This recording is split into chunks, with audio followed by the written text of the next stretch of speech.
We begin with a set of abstract examples. In this simulation, two groups of people cross one another in a hallway. Real people in this situation self-organize into lanes, just as our simulation predicts. By altering initial conditions, different lanes form, but the same thing always happens. One of the principal advantages of our model is that people recognize dynamic obstructions and plan ahead. To see why, we display the potential function for the group on the right.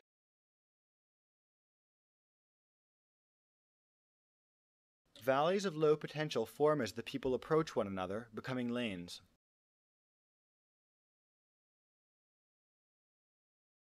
This can be seen clearly with tracers.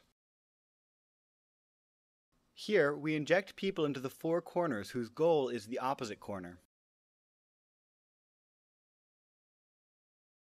People naturally circumvent the areas of high congestion. In this situation, we see that the flow starts circling clockwise.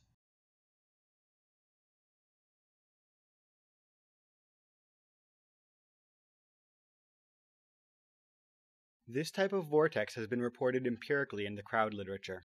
Note that even under dense congestion, people can often find smoothly threading paths.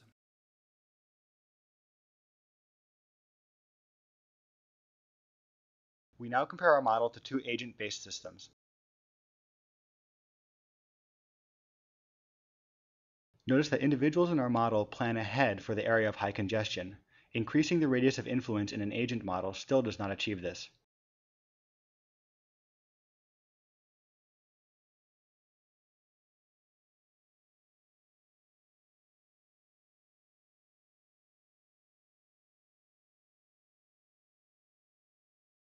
In this example, the retreat of this 2,000-man army is restricted by the terrain.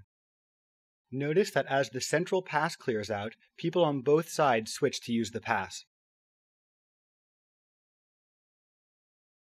The original retreating army is running from an even larger army of over 8,000 people.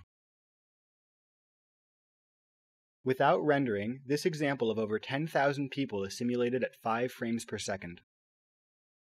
Here we simulate a school quad as classes get out.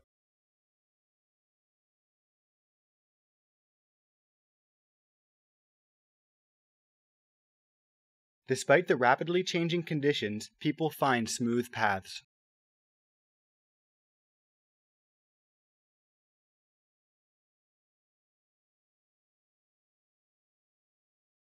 Now we show a city scene.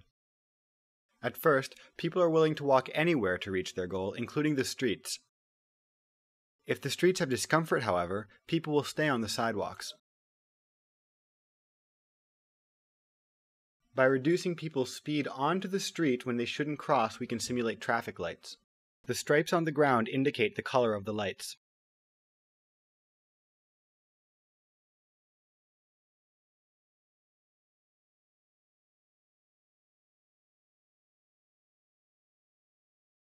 We will now move around the city to see the scope of this simulation. Notice the ubiquity of lane formation.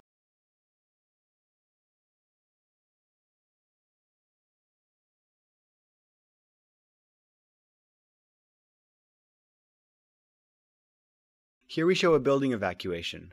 Initially, the city is normal. Then, people begin evacuating from the building.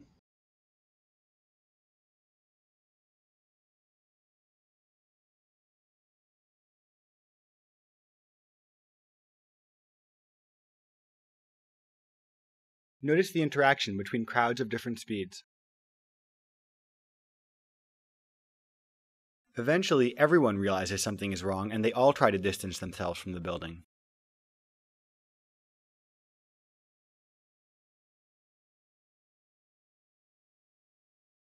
In this scene, we show a busy street crossing with moving cars.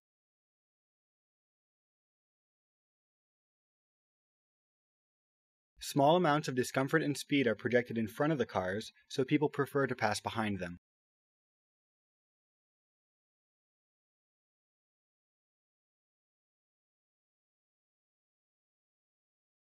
Here we see the user interactively flying a UFO through the city.